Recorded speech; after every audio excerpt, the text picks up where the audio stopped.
Broadcasting live from our studio in Boston, Solutions Review is proud to showcase Acronis in the Solution Spotlight, a unique online event for industry professionals. I'm Doug Atkinson here at Solutions Review, and welcome to the Solution Spotlight featuring Acronis, and focused on how to preserve healthcare compliance by fighting AI-enabled ransomware threats. We've got a lot to cover, so let's get right into it. So first off, we're going to have Mark Birmingham, Director of Product Marketing, provide an overview of the cyber threat landscape. Next will be James Slaby, the Director of Cyber Protection, to tell you how AI tools like ChatGPT are being exploited by cybercriminals to improve their attacks on the healthcare industry. And then finally, Nick Churkin is going to give us a brief look at the Acronis solution for defending against AI-enabled cyber threats. And then Mark and James will return with their colleague Ryan Davis, Senior Director of Healthcare Solutions, and I'm going to take them through a panel discussion of how healthcare businesses, cybersecurity, and IT operations leaders can work to address these issues. It is a full agenda, and I'm pretty excited to get right into it. So Mark, I'm going to bring you in. Thanks for being with us. Yeah, thank you very much, Doug. It's a pleasure to be here. So James and I and Ryan are going to take you through this and then aggregate again to go through some panel discussion. I'm going to try and set the stage, just talk to you a little bit about the market landscape that we're confronting. And this is a good place to start. So this is an indication of the penetration of each of these different types of attack vectors hitting the EU healthcare. So I want to make sure you understand this is an aggregate intended to be aggregated to 100%. It's what percent of organizations that were surveyed are impacted by things like ransomware. So for instance, 54% of organizations indicate they've been impacted by ransomware. 46% see data-related threats impacting their organizations. Some of the scary, underlying numbers behind this is when a ransomware attack hits, and again, 54% are impacted, 43% of those attacks actually end up resulting in data exfiltration. So scary numbers. This is a good report. I encourage you to take a look because it gives you some idea of the breadth of attacks that are occurring in the healthcare industry today. So James, if you don't mind advancing to the next slide here. It's easy to find examples of this. It's a global phenomenon. AI has only helped make this more difficult. It's exceptionally enabled the attackers. It's made defenders more effective, but both are leveraging AI to attack more frequently and in some cases defend more effectively. So James, advance again if you would. So we here at Acronis see, malware has exploded. We see about 270,000 new samples every day. What we see shrinking is the average lifespan of this malware. So today the number is about 1.7 days. Malware will live in the wild before it's discovered. And in some cases, a signature or some sort of detection vehicle is going to identify it. AI has for sure assisted here. So again, we see the shrink, the viability window shrinking, but the attack breadth continues to accelerate. Again, 270,000 new samples every day. And these are just ones that we discover, There's probably more. James, if you'd advance again, please. So none of this information here is new, and I'm going to just take you around this clockwise. Start with malicious messages, email attachments, This continues to be one of the top threats, leveraging the fact that humans are humans and they continue to make mistakes and open things they're not supposed to open. Social engineering, The fact that social has become a significant attack vector is going to continue to make this problematic. This next bullet here around known credentials, it really underscores, you hear so much about password integrity and the need to change passwords frequently. I'm not necessarily a massive fan of requiring people to change passwords, but as long as you start with something good and are somewhat diligent here, you're gonna defeat some of this, but it remains a significant attack vector because the bad guys, some cases leveraging UI, in some cases AI, in some cases leveraging actually the machine power of just computing power, just can brute force passwords. Supply chain attacks, this remains continuously a problem. You can be incredibly secure yourself, but the simple fact of the matter is you rely on, in some cases, thousands of suppliers, and you don't control the security of these suppliers, and they are central to how you operate your business. Humans, I mentioned this already, humans remain a big problem. It's hard to continue to enforce tighter and tighter controls this becomes burdensome at some point, and really you have to find a fine balance here where you're leveraging the fact that you have to continuously inform and police, right, the human factor that you're always going to have operating your organization, with the fact that they are a significant attack vector because they remain vulnerable. Malicious websites. I have previously worked in this industry, so I'm very familiar with the fact that websites remain a significant target.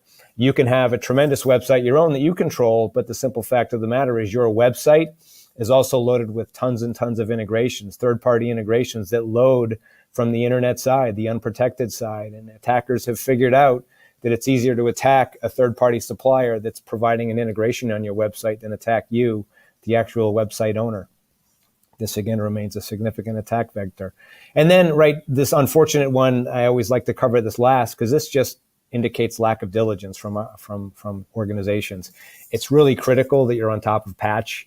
This is sometimes sad when you see an organization that's hit by malware that has existed for a long time, for which a patch has been issued and available for a long time. James, if you'd advance to the next slide, please. So, right, what are they after, right? Their desire is to land and expand. They want to get in and do things like potentially distracting you once they've landed and expanded, start exfiltrating data to distract you. The goal then is to actually, while you're distracted, go out and do things like potentially read email, deepen their tentacles into how they're actually exfiltrating you, potentially turn off cybersecurity tools, potentially delete backups, right? Their goal is to do as much as possible, deepen their tentacles once they're in. The quicker you find them, the better off you're going to be. But they have a very specific goal. It's right. It's land and expand, because once they're in, they can do lots of things. And the faster you find them, the better off you're going to be. James, if you would advance again.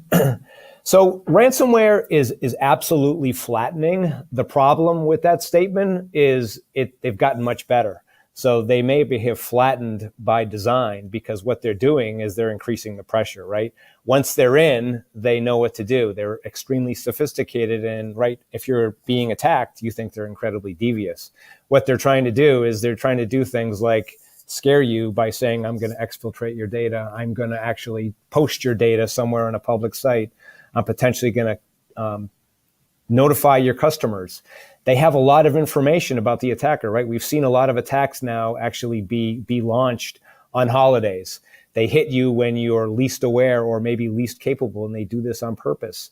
They potentially have dug into your cyber insurance policy, and they know exactly how much they can ask you for, because it's the very limit of the cyber insurance policy for which you've now been issued. And they know that, right, they're not going to necessarily impact you as greatly, but they're going to scare you into potentially releasing these funds to them. They become incredibly adaptive, right? They, in some cases, will plant malware once they're in your backups. So you get rid of them, you pay, and then they reinstall the same malware because you've now got it loaded in your backups. So they are exceptionally sophisticated, and if you're being attacked, that means exceptionally devious. So James, if you'd advance again. So this remains a big problem, right? And I referenced this a little bit earlier. Do you trust the infrastructure upon which you rely, right? Who wasn't aware of Log4j, a supply chain attack that had massive ramifications because Log4j was used everywhere? The SolarWinds attack, similarly, launched, right, hit one single vendor, and because of the breadth of coverage that SolarWinds had as a customer base, that attack ended up being massive. And who doesn't rely on a supply chain today to actually operate their global business?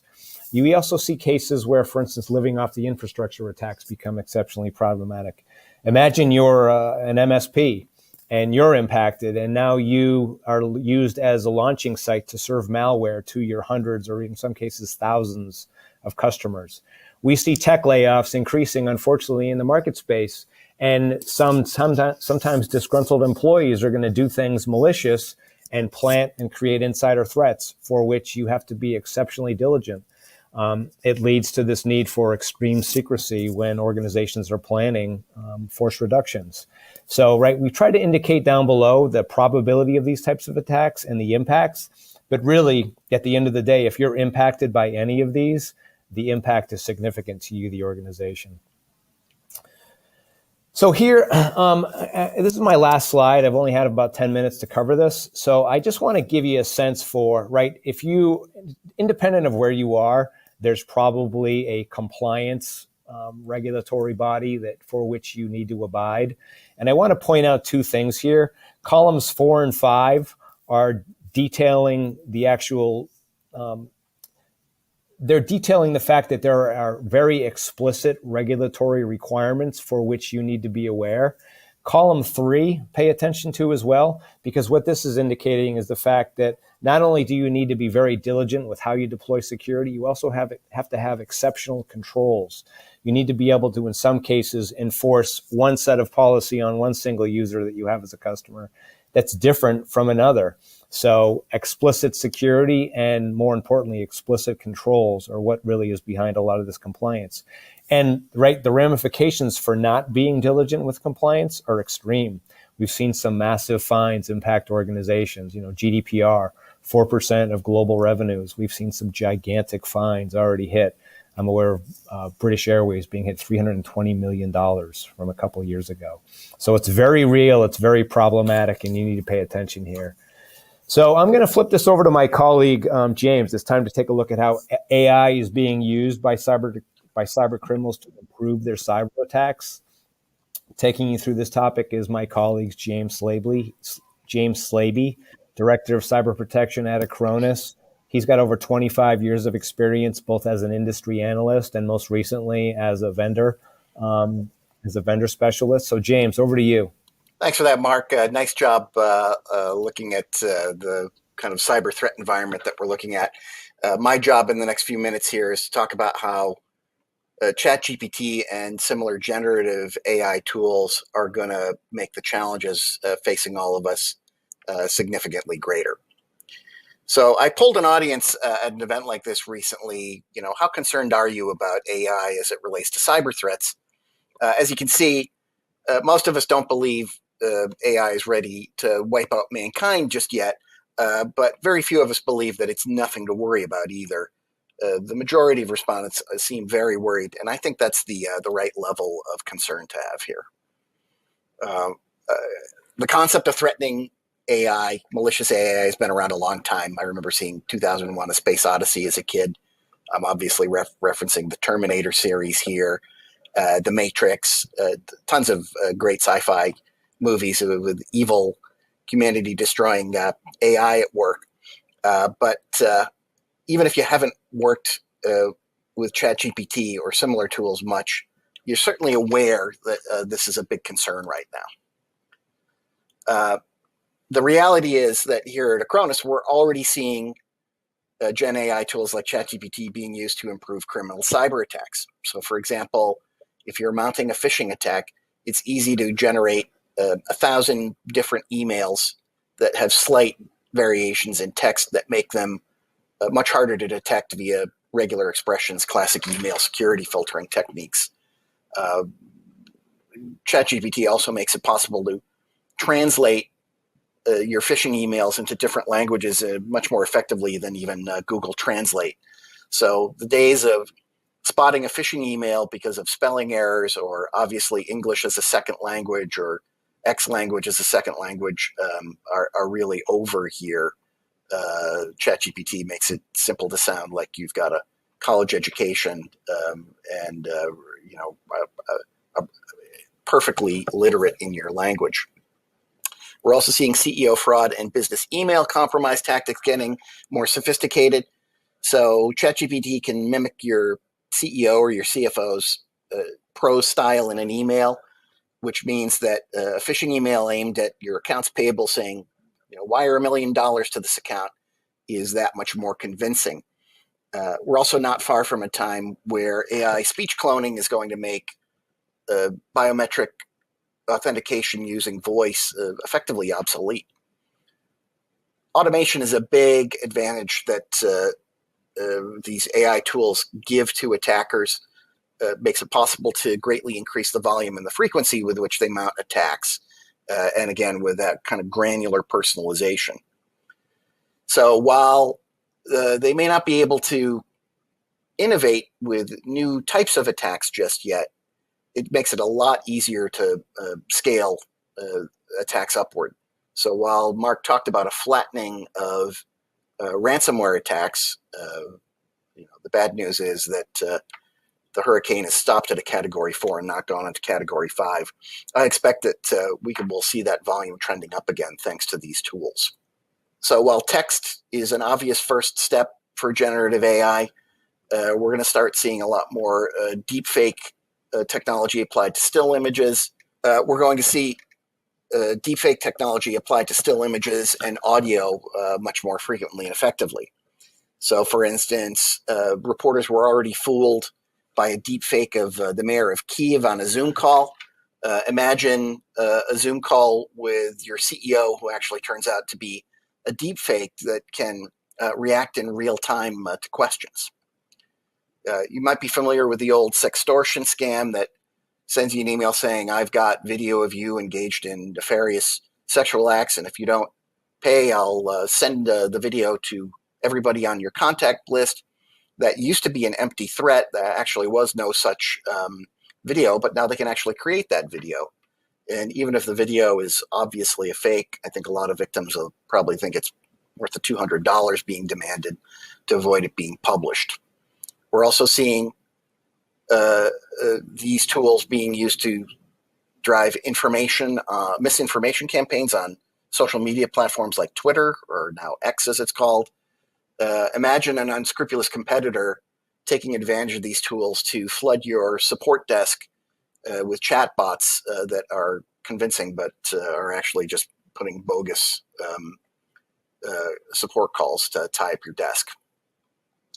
All right, so the test here is pick the photo that was generated by AI versus the real one. This is getting harder and harder. I think if there are hands visible in the image, that's often a clue. AI doesn't seem how to do a human hand without putting 6 or 7 fingers on it. But let's have a look here. That first one is a deep fake. That second one is also a deep fake. That third one, also a deep fake. You'll notice that there's really none of that uncanny valley effect that we used to see in these kind of images. Fully 30% of users find it difficult to spot AI fakes at the current level of the technology. We've also seen deepfake audio attacks where you can effectively recreate, say, a member of your board's voice, and all it really takes is 15 minutes of audio sample to be able to do that. Cybercriminal did this and effectively swindled $35 million from a Hong Kong company over the phone not too long ago. As I mentioned before, I think this means that voice as a biometric authentication factor, as is used in many online banking applications, is going away. We're already seeing deepfake voice used to subvert those systems.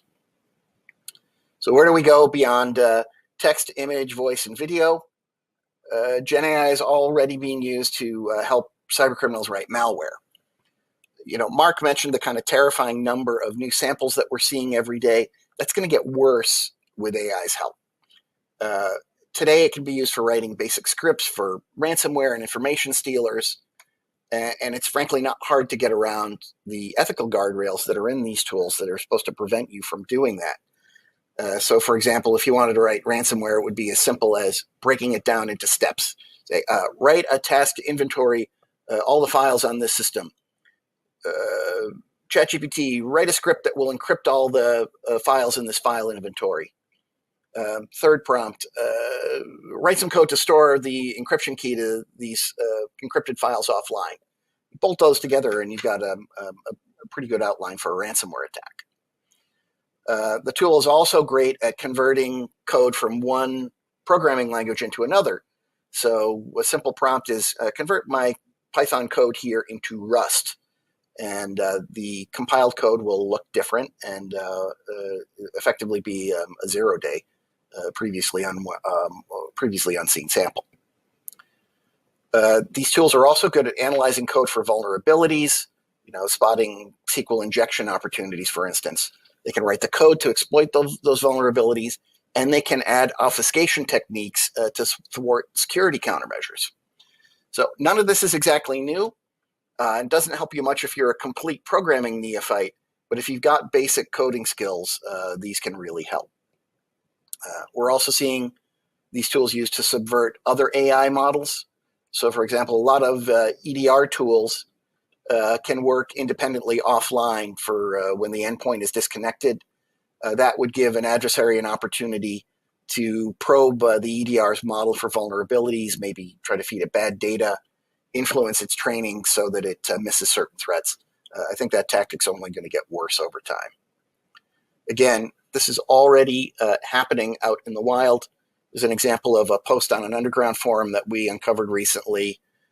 Here, the author is bragging about how he used ChatGPT to write malware. He got some attention in the press. Boy, these hacker kids love that, and bragging about how well the code actually worked. All right.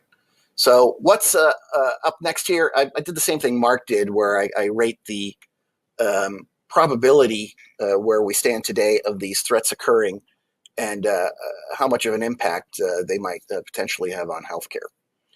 So polymorphic, metamorphic malware, metamorphic's probably the more accurate term here, is when each iteration of the malware looks unique, never seen before. ChatGPT makes this very easy to do, but it doesn't completely thwart behavioral detection because while the code looks different, it's still doing the same things. Get more concerned if malware starts self-adapting. So for instance, what happens when, with the help of these tools, you can create code that will say detect if it's on a system with domain admin rights, it might download additional malware payloads or try to distribute itself to other systems using group policy objects. Or maybe it might go and crowdsource externally to get help solving a CAPTCHA that would otherwise prevent it from proceeding further, or maybe figure out how to uninstall or turn off a security countermeasure. The scariest possibility, of course, is the advent of not generative AI, but general AI.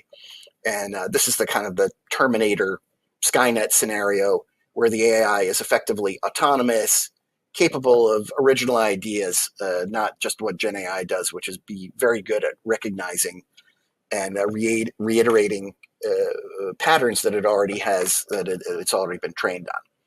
Fortunately, that looks a long way off today. Trying to come up with some wildly innovative new attack like the Rowhammer attack of a few years that acted directly on memory chips. We don't see it being able to do that in the near future, mercifully.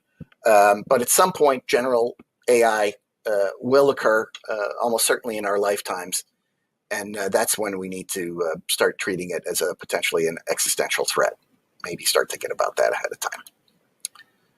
All right, so just to kind of recap here, ChatGPT isn't a complete game changer, but it does let dumber criminals get into the game more quickly and easily. So the ranks of people trying to make a living off maliciousness here is going to grow. Thanks to ChatGPT, the old path of like spending hours scouring the dark web for tutorials or watching YouTube videos, that's done. You don't have to do any of that. ChatGPT will generate that code for you. But again, a lot of your existing processes and technology is going to detect what they're doing.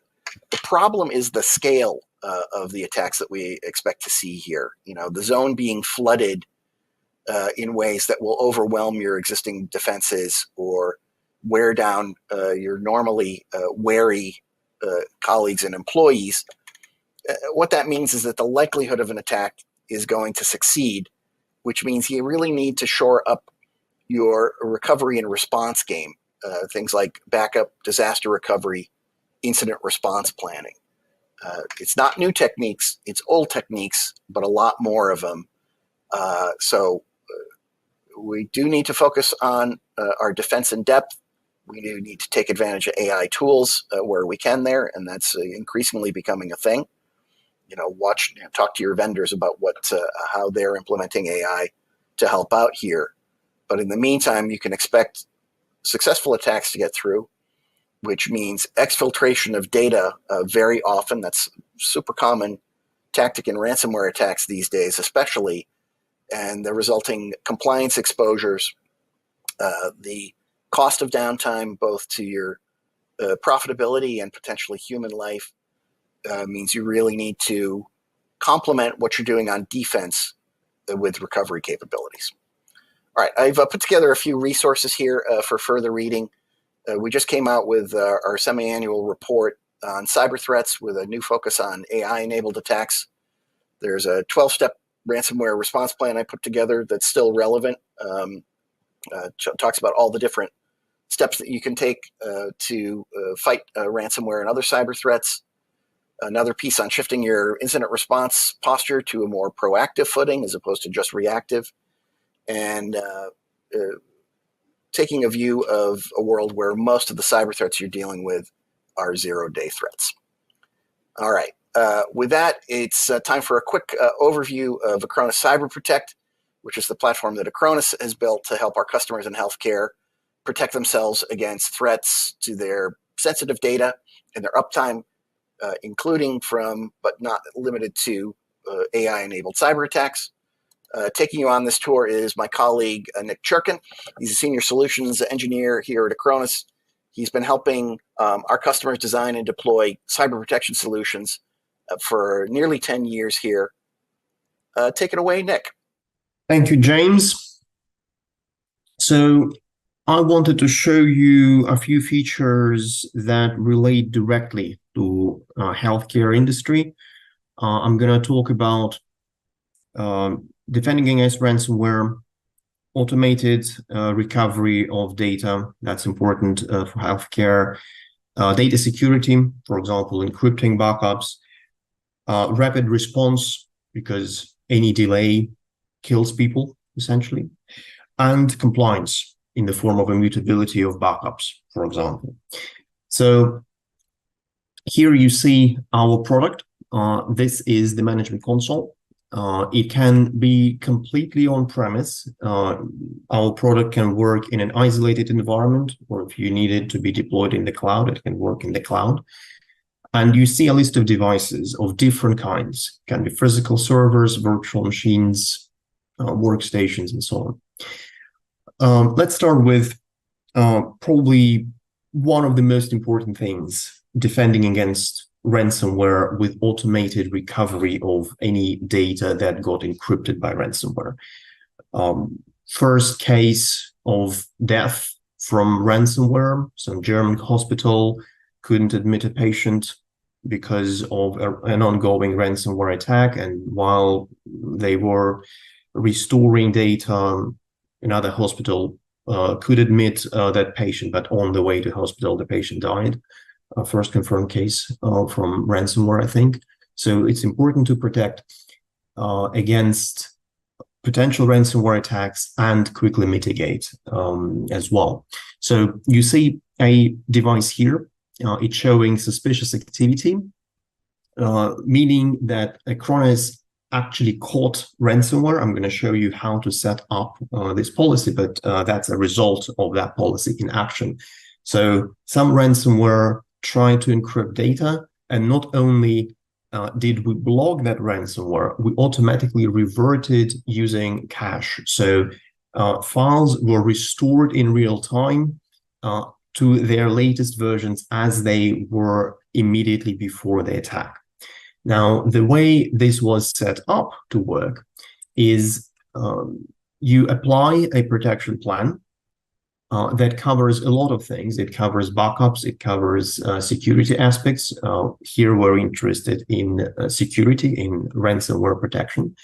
So you set it up this way. You go to antivirus and anti-malware protection, and you go to active protection. You see here that it's already with its default settings.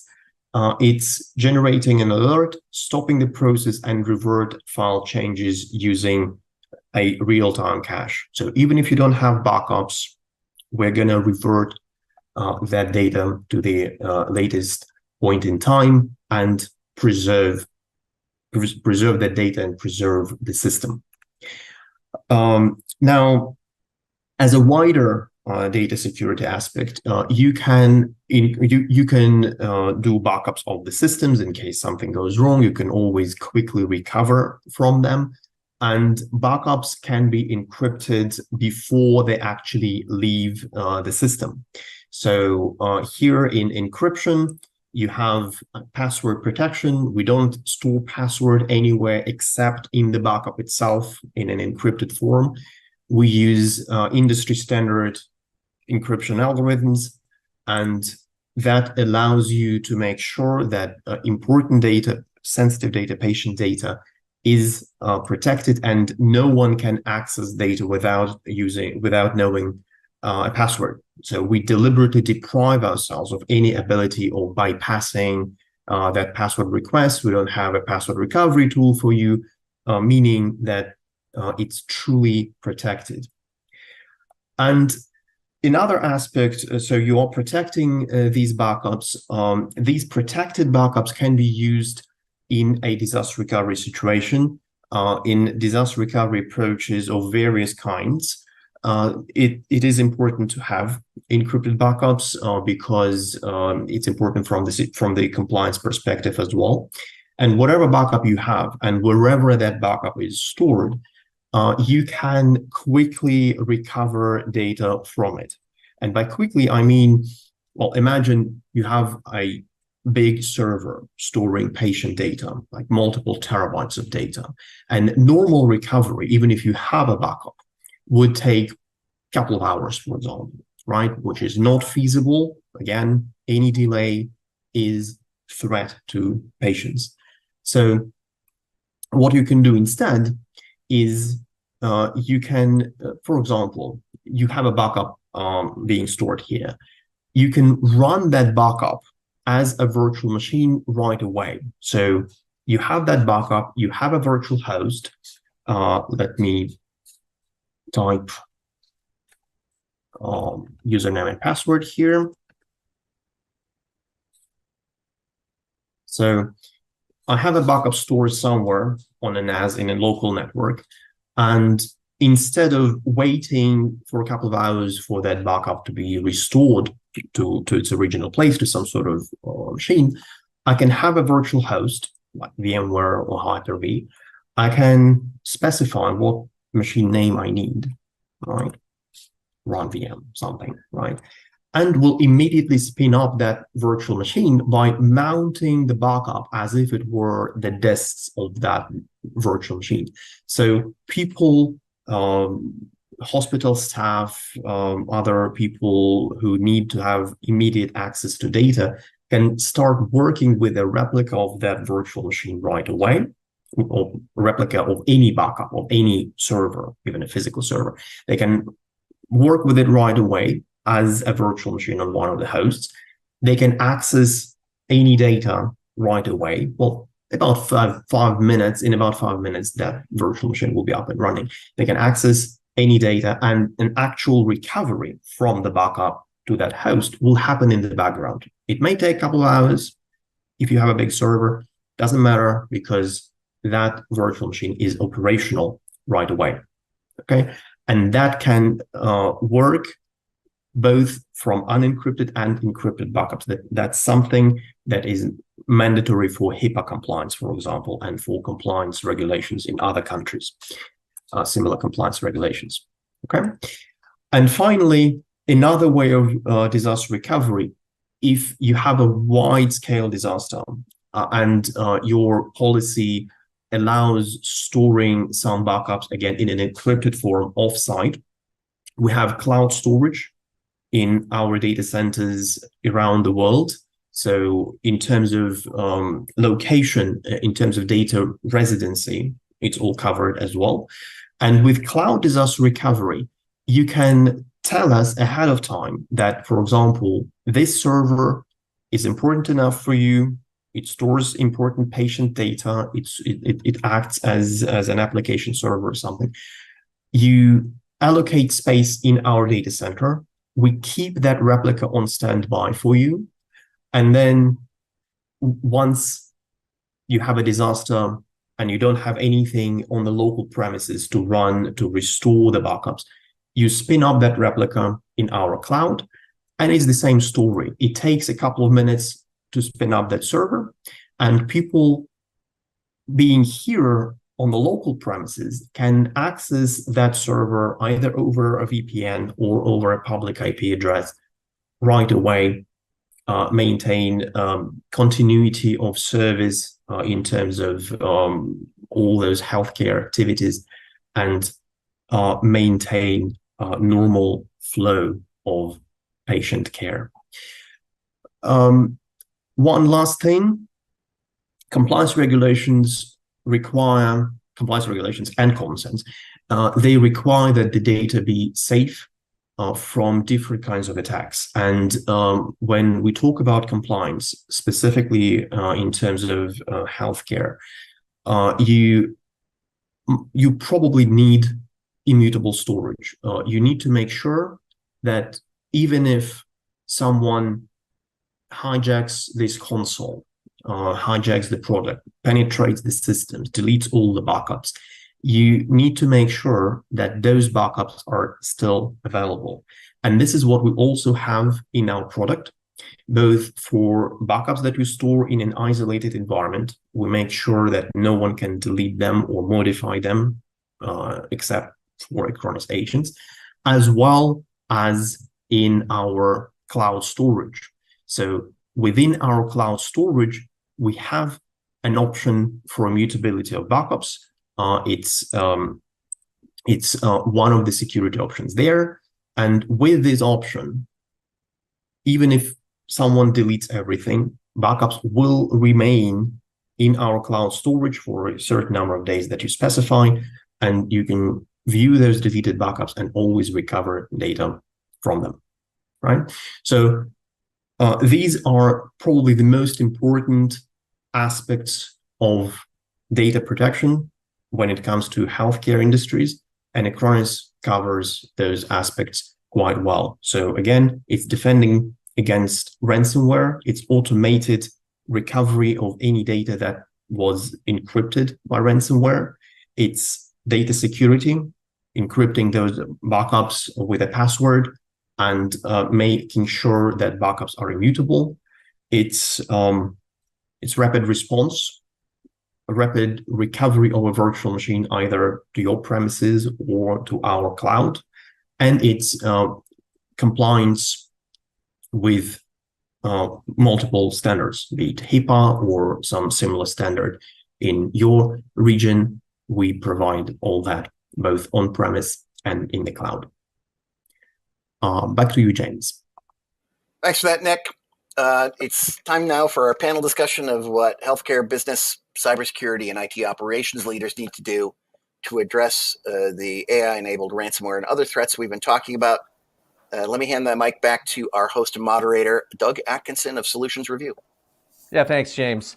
And what I'm going to do actually is we're going to organize a little panel discussion here. So I'm going to bring back in Mark. And I'm also going to introduce Ryan Davis, the Senior Director of Healthcare Solutions at Acronis. Ryan has 10 years of experience building storage, data management, business continuity, and cybersecurity solutions across the commercial sector. And he's got a particular depth in healthcare, which I think is going to be very handy in this conversation. So, gentlemen, thanks for being with us. Thanks, Doug. Excited to be here. If you haven't scared everybody to death already, we don't really have to do much more. You know, the message I always have at Solutions Review is there are nice to have solutions, and then there are have to have solutions, and we're talking about a have to have at this point. So what kind of steps should the industry be taking at the moment with regard to ChatGPT? I mean, this is clearly a game-changing, powerful new technology. It's almost like when the internet hit. I mean, this is such a game changer. Why don't we start with you, Mark? Where do you see organizations really needing to go? Yeah, it's not just ChatGPT. It's just this it's this generational AI advancement that has made, right? It makes defenders more effective, but it makes attackers more scary. So it doesn't necessarily change the tool set you need, right? Having diligence and solutions like data loss prevention, a DLP solution in place. Basic signature-based malware remains a requirement, but having advanced things like EDR, endpoint detect and respond, XDR, right? Having a good handle around what your network infrastructure looks like. So being able to map everything you have existing, because, right, the spread of right, as the global pandemic hit, people moved out of offices, right? And it became really easy to spin up virtual machines. So having a good handle on everything you have operating is critical, but it's also really hard. So I'll stop there because I'm sure that James and Ryan also have a lot of thoughts, but it doesn't really alter, in my opinion, what you need. You have to remain diligent, and there's a lot of tools that you require, and it's not new. Yeah, just echoing what Mark had to say there. You will find machine learning capabilities increasingly in the offerings from your vendors, which will basically help you fight fire with fire when it comes to AI. I'd also suggest that given that some 80 to 90% of effective attacks start when one of your colleagues clicks on an email attachment or a link that they shouldn't, that a good place for triage is upgrading your email security and URL filtering stacks. There's a lot of sophistication that we've seen on the part of attackers that AI is only going to help in terms of obfuscating malicious sources. So if you haven't refreshed your email security in the last couple of years, now would be a good time to do that. Yeah, and just to add on to that, Mark and James made some really good points, but it's really important to also look at the full kind of NIST framework in terms of having a ransomware prevention and recovery playbook, right? Identify, protect, detect, respond, and recover. The last R is the one that when you're looking at ransomware from a security perspective is what is often overlooked. And what that framework is intended to provide is a way not just for you to have the proactive and active measures to prevent the likelihood of an event happening and then to be able to actively detect and stop and respond to it if it does, but also to recover if an event gets in and causes damage before that you can prevent it, right? And so being able to recover from the worst case really needs to be integrated into your overall security posture. To James's point, email security, I think Mark mentioned DLP, EDR. Table stakes in security today are getting much more and more complicated and require more solutions. Acronis's vision is to be able to deliver an integrated platform to deliver all of those capabilities. But even if you don't and you have a variety of disparate solutions, it's really important to make sure you integrate all of the different functions into a single workflow. Otherwise, you'll encounter gaps. An example that we came across recently is we had a customer who part of their ransomware recovery playbook is if they detect an intrusion, they isolate that network. And so they had a ransomware incident. They contained it by isolating the local network where it occurred, but then they couldn't recover the encrypted machines because their backup recovery solution was centralized. And so they didn't have access to the network. So they had to scramble to figure out how they need to rebuild the systems. So having a coherent end-to-end workflow is really important in the modern age. Yeah, Ryan, I'm gonna hang on you for a second because I want to bring this back to healthcare and get your opinion on what I think is perhaps one of the. There's a lot of moving parts in healthcare. Certainly, a lot of compliance issues and a lot of data protection issues. But there's also a lot of older systems in place. Can you give us a little bit more of a perspective around some of the healthcare specific threats and challenges that exist today? Sure. Yeah. When you think to healthcare, they're going to have a disproportionately large edge infrastructure compared to a lot of organizations. And you have hospitals, and at those hospitals, there are a variety of scientific instruments and diagnostic systems and lab systems. And so when we talk about legacy systems, when you get into that type of infrastructure, the life cycle, the lifespans of these devices, you have an MRI machine, or again, you have a diagnostic or lab system, that might last a lot longer than the operating system that originally is running on the system that powers it. And so that creates a lot of challenges. You're not going to have modern security tools that are supporting old legacy infrastructure. So what do you do? How do you handle that? And that's really where it comes back to identifying your vulnerabilities, understanding your environment, so that way you can do things like patch and update and close the vulnerabilities that you have. But then some of these systems might be deprecated, so you may not be able to patch it, or maybe you can't run antivirus on it. So then you're going to want to be able to isolate it and prevent exposure. But even isolated air-gapped networks are not necessarily foolproof in today's age. So being able to do things like maybe scan the backup archives and for malware on a daily basis, it just creates defense in depth and better resiliency. And so legacy systems create a lot of challenges, again, because the tools that most organizations are using for their data center and their core infrastructure are not going to support them.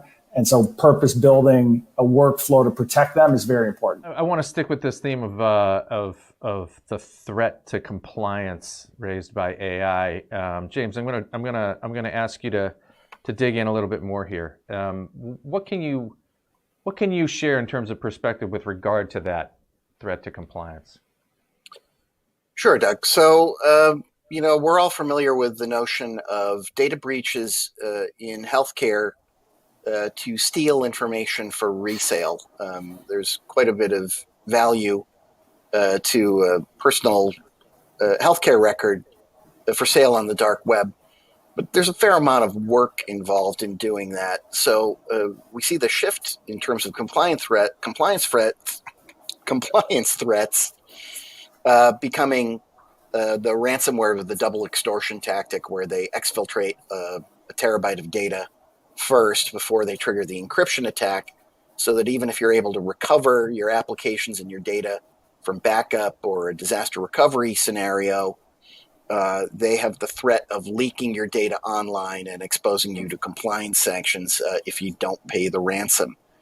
That, to me, looks like the greater threat, the one that is likely to grow, particularly as things like ChatGPT enable ransomware attacks at a much greater scale, much more convincing phishing emails, the ability to evade security countermeasures through iteration of malware, etc. We also have to worry about the supply chain threat. This is one that healthcare, I think, faces a bigger threat than others because of the number of different systems and suppliers in a typical organization. You used to worry about those kind of stealthy, sophisticated attacks only from nation states, but frankly, the tools and the sophistication to mount an attack where you breach a software vendor's customer distribution depository, so that when customers download the latest rev of software, they get malware embedded in it. That's a very high yield attack, and something that criminals, frankly, have the sophistication to mount. So we're only going to see more of those.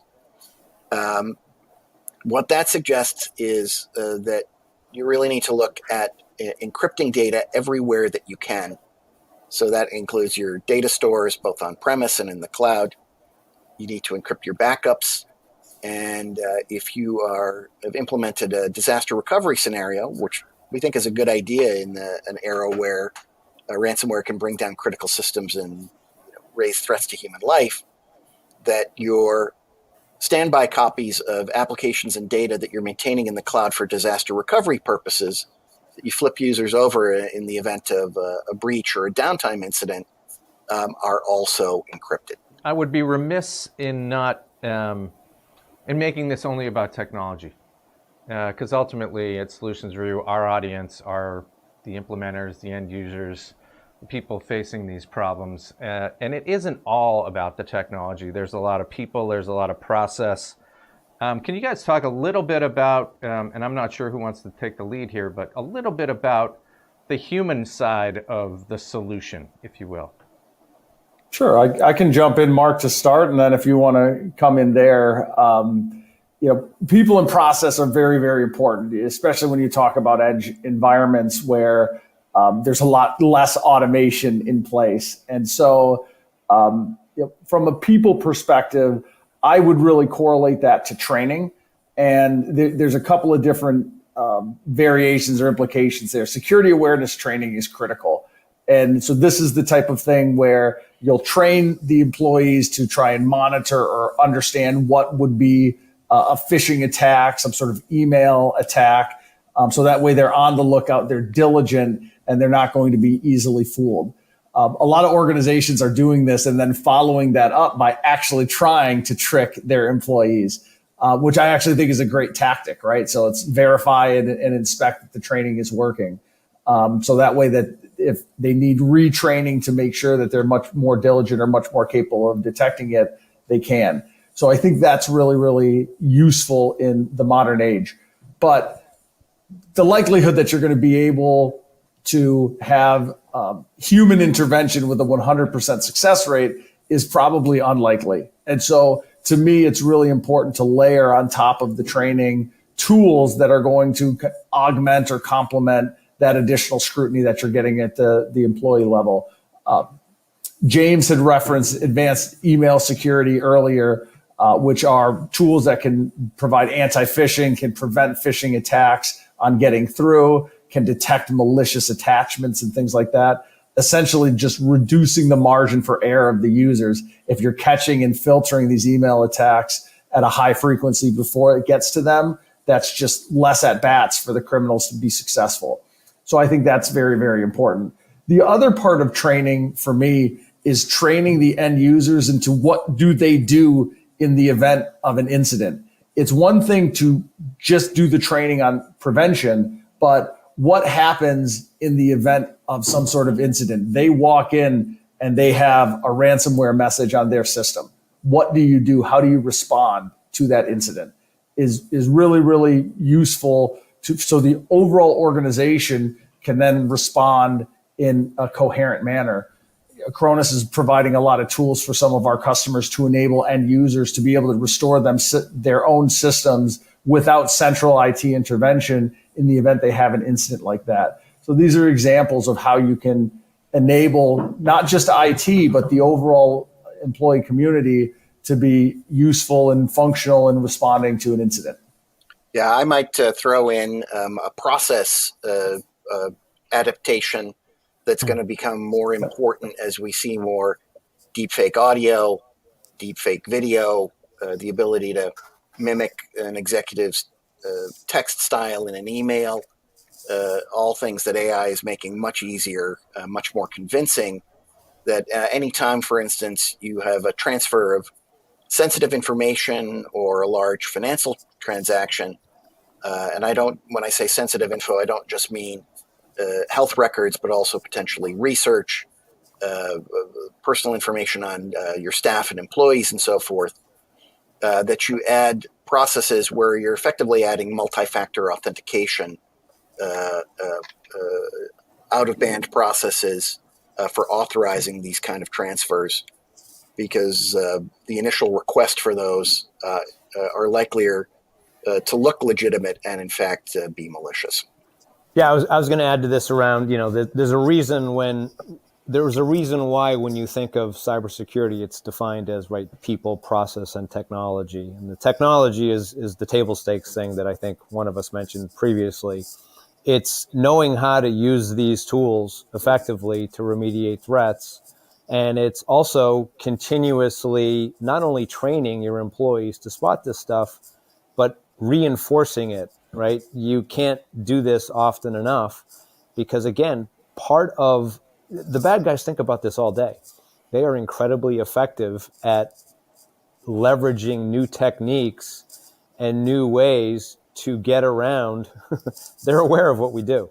They're aware of how we defend, and they're always looking for ways around it. So, continuously reinforcing training, making sure your employees are very adept at spotting this and being diligent. And then on the backside of this, because eventually you're probably going to get impacted, rehearsing your procedures and steps for how you remediate, how you investigate, that's critical. Making your staff expert, because something's going to happen and you need to have your organization prepared to address it in the most expeditious way possible. The other thing that we've talked a little bit about is this aggregation of tools required. One of the things that Acronis is particularly good at is creating a robust set of capability that allows you to not only detect, but to investigate, to remediate, and then perhaps most importantly, to recover from a threat. So that's one of the things that Acronis really hangs its hat on, and I'll leave it at that because I'm sure that Ryan and or James is going to want to expand on that topic. Well, let me jump in because I want to talk about that. The modern organization has a myriad of solutions across any number of threat points. I want to talk about the ultimate perimeter, and that's the network. I mean, can you guys just comment a little bit about network security with regard to, where security solutions, and ultimately the threat from AI fits in? The network boundary has become almost unuseful. It's not necessary. There's no tangible boundary anymore because people work with any myriad of devices from anywhere on the planet.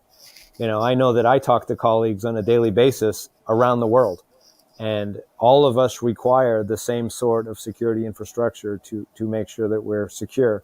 So this concept of network is now massive and somewhat fuzzy, and it requires organizations to, I think a little differently about how they do this, because again, the boundaries no longer really exist.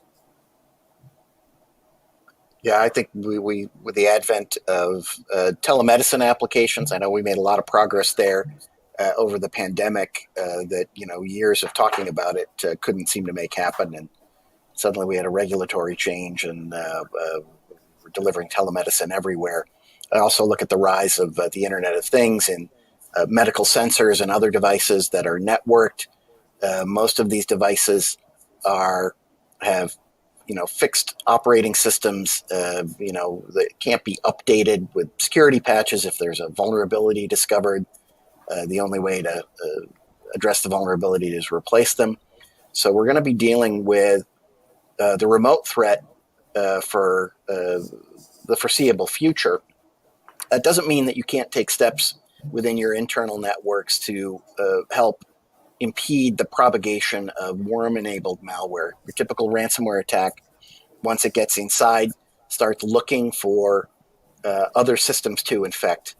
And network segmentation is still a useful tool in addressing that particular aspect of how these threats spread throughout an organization and break it down. A good point. It's a really good point. Yeah, this has been a great conversation, and I think we covered a lot of ground. I want to thank each of you, Mark Birmingham, James Slaby, Nick Churkin, and Ryan Davis. We appreciate your time today. We would encourage everybody, obviously, to go to the Acronis website and check out everything that's available there, certainly with regard to healthcare solutions, but all backup and disaster recovery solutions available. It's really, one of the top leading brands, and one that you should be considering if you're looking at taking your cybersecurity to another level. So, thanks again, gentlemen, for that fine discussion, and best of luck in the coming year. Thanks so much, Doug. Thank you, Doug. Thank you much, Doug. Well, there you have it. Another solution in our spotlight. We covered a lot of ground there, and we want to thank the panel for that fine conversation, and Acronis for being a participant. And we certainly appreciate you being a part of this as well. Until next time, I'm Doug Atkinson here at Solutions Review. Thanks for watching.